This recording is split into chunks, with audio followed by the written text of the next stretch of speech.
Broadcasting from the business capital of the world, this is the Podcast Business News Network.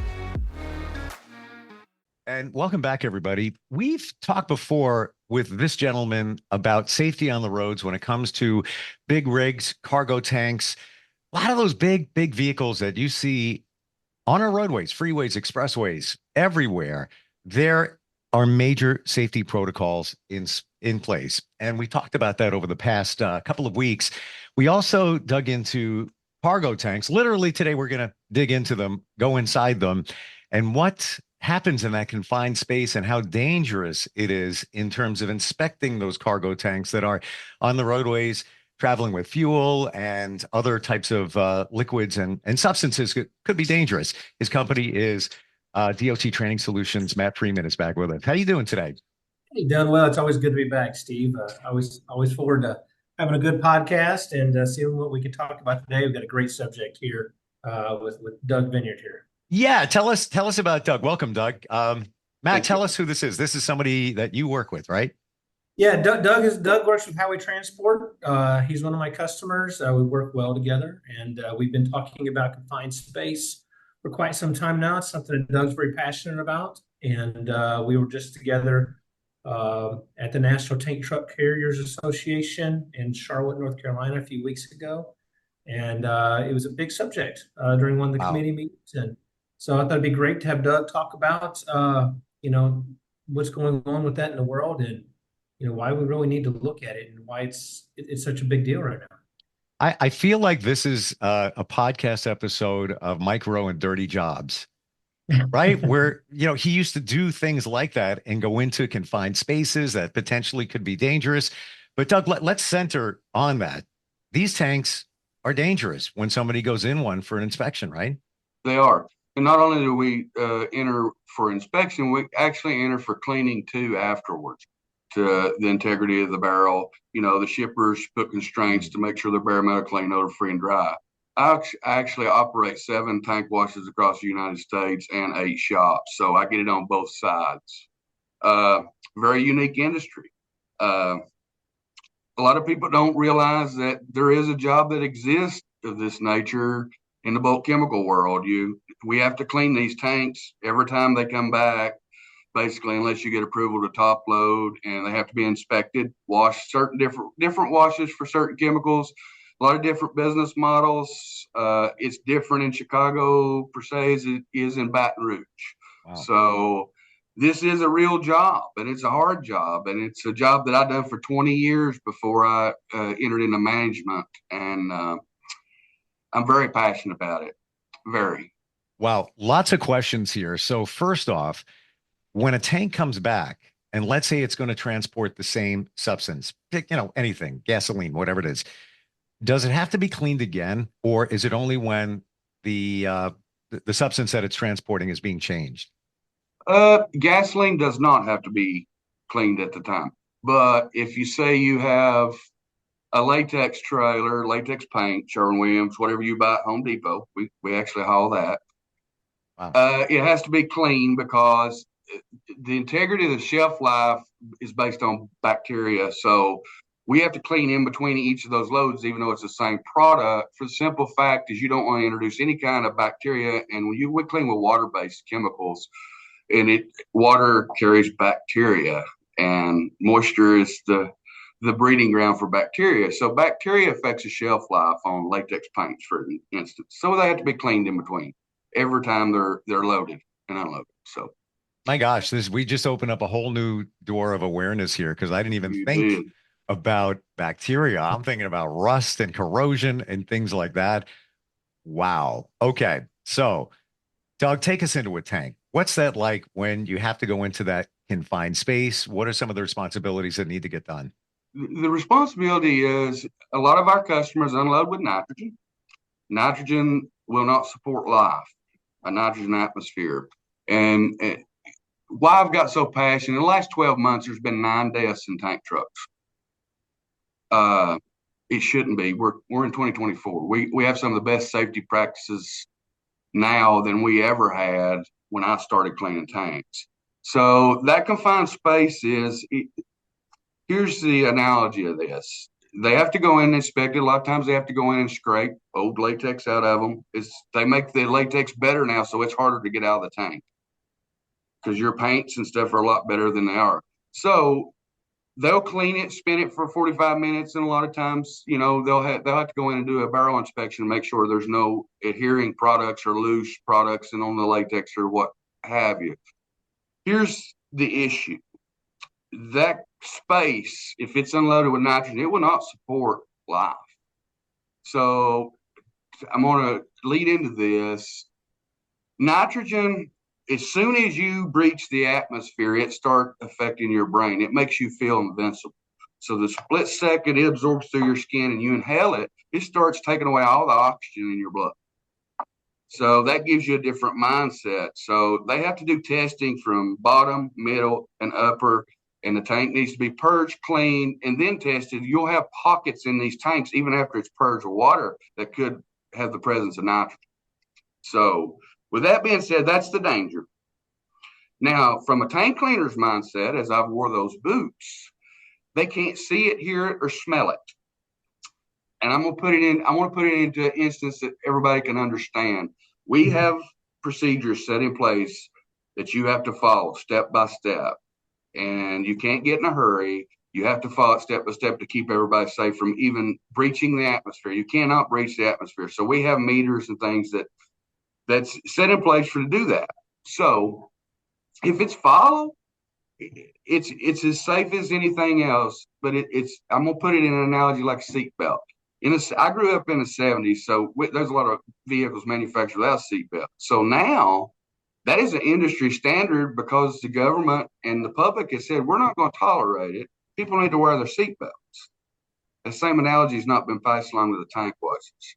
These people, they'll drop something in that trailer and they will make a bad choice because they're in a hurry. It's just like getting in a car, after you left your house and forget to put your seatbelt on.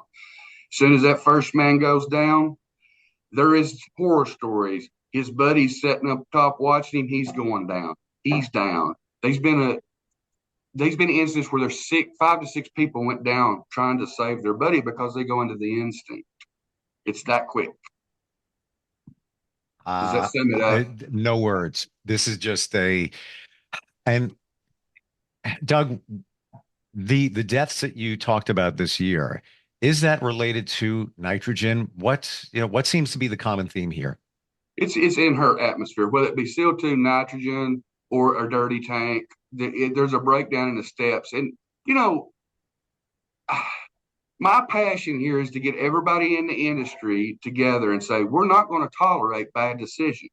We can sit and talk about what we can do better to make them use, but the mindset and the culture should be, we as an industry, we're not going to tolerate the bad decisions. No, pressure is self-perceived in the tank cleaning industry. Nobody's asking anybody to go in a tank without doing the proper steps. Pressure, no pressure. There is a such thing, and it still exists, as stop work. We've got to understand, and we can't dictate it and rule it and police it. And, we have to change our approach about it, and we got to change our culture, because when these incidences happen, they don't talk about it because you got lawyers involved, you got OSHA involved, you got all these people coming in. They want to know how it happened. And, they're going to get you over a checkbox on a confined space permit. But at the end of the day, most of these instances are because somebody made a bad choice. Yep. Yeah. How do we change that mindset? How do we get people talking about it and educating one another? And that's my job as the national chair of the Tank Cleaning and Maintenance Council. We had a roundtable, and I wanted to get everybody together in a casual conversation. Do not point fingers. How do we get better as the peers and the leaders of this industry to let everyone know we're not going to tolerate bad decisions? We're not asking anybody to do anything that's going to be unsafe. I have a zero tolerance for violation of confined space program. I would rather you be living and breathing and walk out of my facility without a job is to be tucked out of there on a meat wagon. It's that simple. One of the things here, just Steve, real quick, is there's policies and procedures that go in before you get into a tank. So every every facility who conducts confined space, as you know, is going into the cargo tanks, has to have a policy, and they have to follow that policy. And when OSHA and some of the others groups come in and look and see what happened, they're checking the boxes. Did that a particular individual follow the policy? Was everything followed there?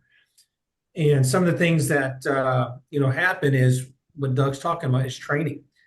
These guys, need to make sure they're following those policies are put in place for a reason for those safety measures. And when you get complacent or you get in a hurry, like Doug just said, you're thinking with instinct instead of safety side.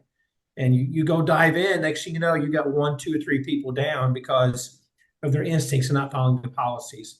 So there's some of the big passion. I'm right behind Doug and the team there, and it's focusing on that. It's a very serious thing right now, and Doug named 9 deaths. I can name 4 particular ones, but not to go into details because of coming back not following policy. It just happens.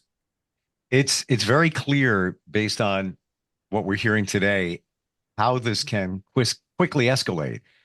One man dropped his cell phone, jumps down. I'm just going to grab it coming right up. Mm-hmm. Then something happens. He's disabled down there.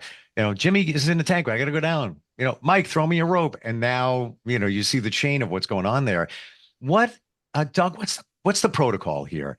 Anytime you go in a tank, is it a respirator, hazmat suit, all of that? What is the standard, or does it vary depending on the tank, the space, and the cargo? I'll be confined space, and see that's the thing. You can't get no one to talk about what everybody. I'm not sure what everybody does, but I can tell you what we do. We actually had an incident in 2007, and we implemented that when you go down, you actually take a reading with a meter. You purge the tank, clean it. You take a reading from the top, bottom, middle, each vent cap, top, bottom, middle with a drop tube. Then you force air, and then we have air supplied respirators. The tank vendor puts on an air supplied respirator, lifeline, grab a buddy. You go down and he walks that meter up and down that trailer and clears it before he's allowed to do any work without the supplied air respirator. That covers us. That's just us doing that. That's not an OSHA standard. And nowadays they got the Zisto cameras, which is a great thing. But it doesn't. You're never, ever going to eliminate people from going into confined space because work has to be done. So I want to look up for a solution for a greater good. I want the mindset out there. We're not going to tolerate this. We're not going to tolerate bad choices. We want people. I don't want to be the best in the industry. I want to look back and say, we did it right. We did it safe. Sure. Would you say OSHA should have that standard? If you could have, the magic pen, type it, whatever, and that's the standard, you first go in with a respirator and whatever equipment is needed and take those readings along the way before anybody else goes in the tank with or without a respirator. If you could get that done, that's the way you would do it. I'm not so much sure that is another step of the safety procedure. Sure. It's still here's what I will tell you. All that stuff can still be hanging on the rack over there if they make a choice not to use it. Think about that. It's not our choices. Well, oh yeah. Choice in the mindset of that person that's going to do that task. 100%. I can sit here. We can debate it all day long. Yeah. And we can give them everything that we possibly can to make them safe, but we can't make them use it. 100%. Right back to your point with the seatbelts. As far as I know, every state has a seatbelt law, if not most of them. If you don't click it, you can get a ticket. You're breaking the law. But that's your choice. That's your choice. Of the three of us, let's be honest. How many of us get it, sometimes forget and go down the road and we see a cop and then we're grabbing for it, spilling our coffee all over our lap? Think about that. I'm gonna tap out. Okay.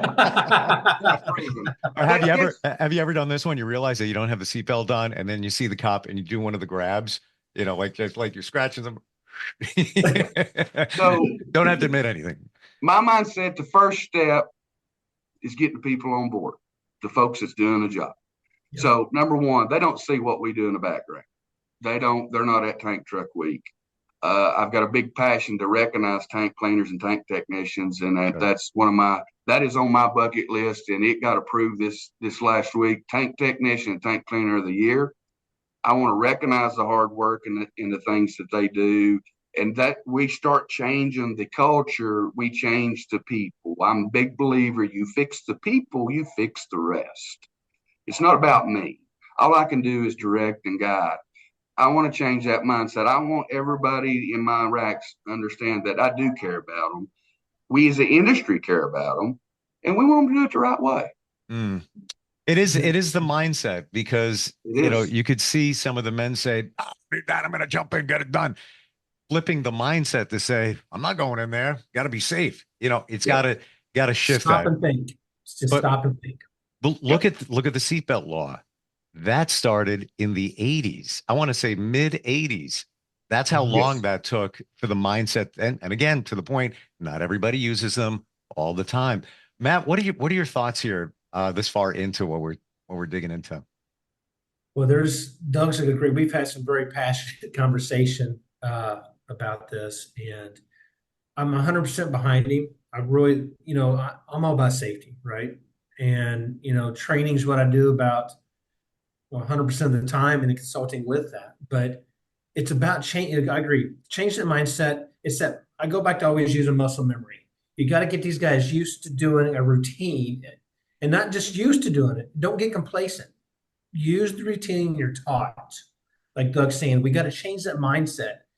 You don't just think, oh, hey, I got to go jump in there real quick. It's only going to take a second. It don't take even a second for something that bad to happen. If we could change our mindset, like if the company policy says they have to put the jumpsuit on, okay, they need to put the jumpsuit on. Yep. Okay, if they're supposed to wear a respirator or whatever it is, they need to do that. Again, certain things aren't always required depending on the atmosphere of that tank and what's been detected. But there are things that seep into these, how should I say that, Doug? Pockets. Yes. And that's where some bad stuff could be. The whole tank might be clean, but there might be one air pocket there that it missed, and that's when something bad can happen. You don't know. So the mindset here is change that to more of a safety mindset, to take caution on whatever they do. And if we can do that, like Doug's saying, when people start changing, the word's going to get out. People are going to start doing things. Kind of like the seatbelt rule. Now everybody's automatic things to put the seatbelt on, even if you're supposed to or not. We want people to know that, hey, I got to grab the gear. That's how I was taught. Don't just go jump in a tank real quick. And dropping a cell phone and little things like that is not uncommon to hear about, because people like taking pictures. I see something bad, I'm going to stick my camera in and take a picture. Wow. What happens? They drop their cell phone. That is a great example, and that happens probably more than we know, right, Doug? It does, and it's the simple things, and it's your permit's good for 2 hours. Here's, everybody says tenure.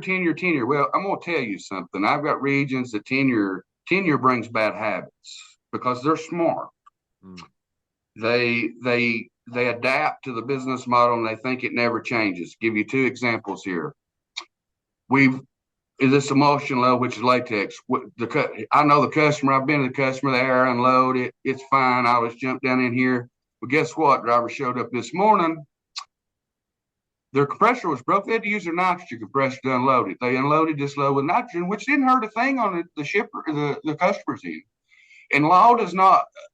We do not have a law in place that if you put nitrogen in a tank, you have to tag it. They don't tag them. So it comes back.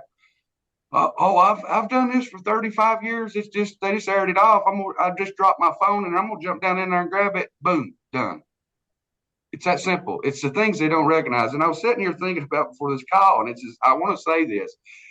We start scraping their trailer. We've done cleared that trailer. The trailer's a little warm because these tanks are usually about 100 degrees. It's 40 degrees outside. He parks it out on the yard, and I was walking around on the yard this morning, and I looked. Driver's backed up there with his stack right at the dome lid. That tank's sitting in the coolant. He's regenerating his truck. Guess where all that CO2's getting vacuumed into that tank as it's cooling off? That had already been inspected and had work done in it And that old school guy's going to hook a truck to it, pull it back in there and say, well, I've already done it. I've done everything I'm supposed to. I just carry the meat. It's got CO2 in it. It's the little thing. If you change that mindset culture, it's no different than training people that's going to war. They know they're fixing to get shot at, so we train for it. We change their mindset and feel good about what they do, feel proud about what they do.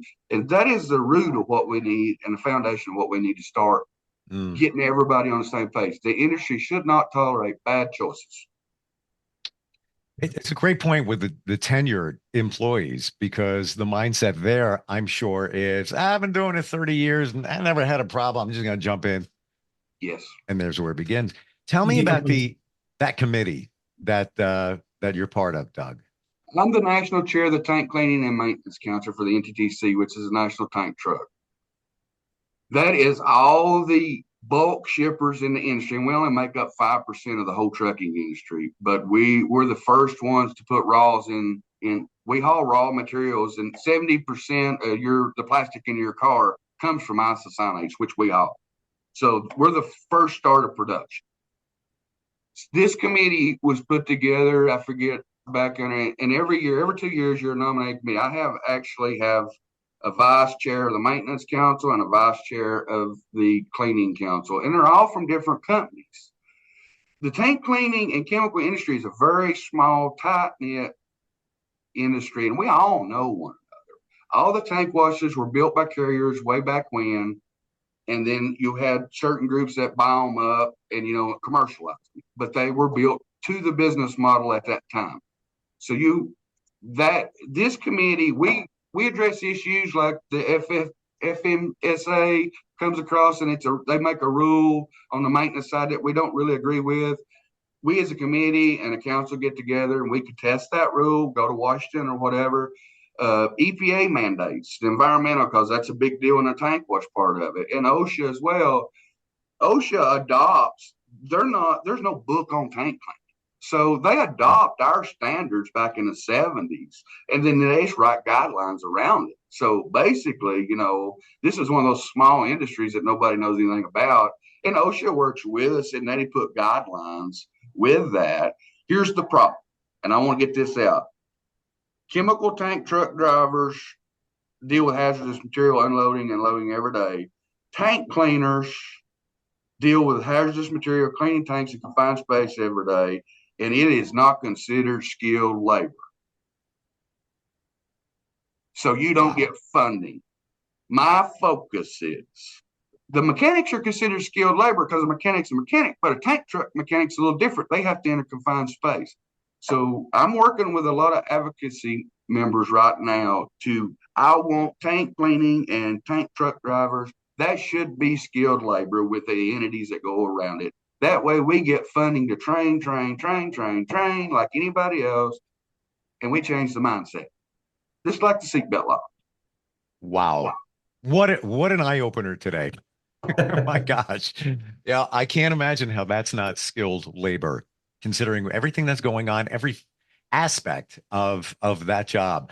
Matt, your job is to make sure that these companies that dispatch these trucks are following safety protocols. And that's why you align yourself with people like Doug. If there is a company like that that's listening, watching, or maybe somebody has a question about any of this, how do they find you, Matt? Yeah, they can reach out to me. Go to my website, pull my information at dottrainingsolutions.com. You can reach out to me personally on my direct line. It's 573-416-8203. Or you can call me and get me on my direct email. It's matt@dottrainingsolutions.com. We're here to help guys.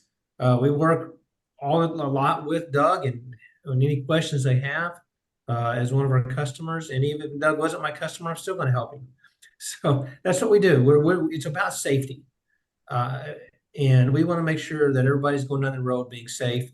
No different. You got to put your seatbelt on. Okay. It's you're driving a large rig. If it's a box trailer or a chemical trailer or gasoline or propane, depending on whatever you're hauling, it's all dangerous. It's big, and it's our job to make sure people are being safe out there. And all the way to the driver, to the piece of equipment itself, to the tank washes, and to the the guys at the inspections. I mean, it's a full circle that we want to make sure these guys are being safe out there, and anything that my company and my associates can do to help, that's what we're there for. I have to tell you, we started this conversation with these words: confined space, chemicals. Right away, sounds dangerous. Have no idea what was involved here and how deep this goes. And you're both essentially in the trenches or the tanks. And thank you for helping spread the awareness about something that is so important. I appreciate you both for being here today. Thank you. Thank you. All right. Thanks, Steve. Take We'll care. be right back.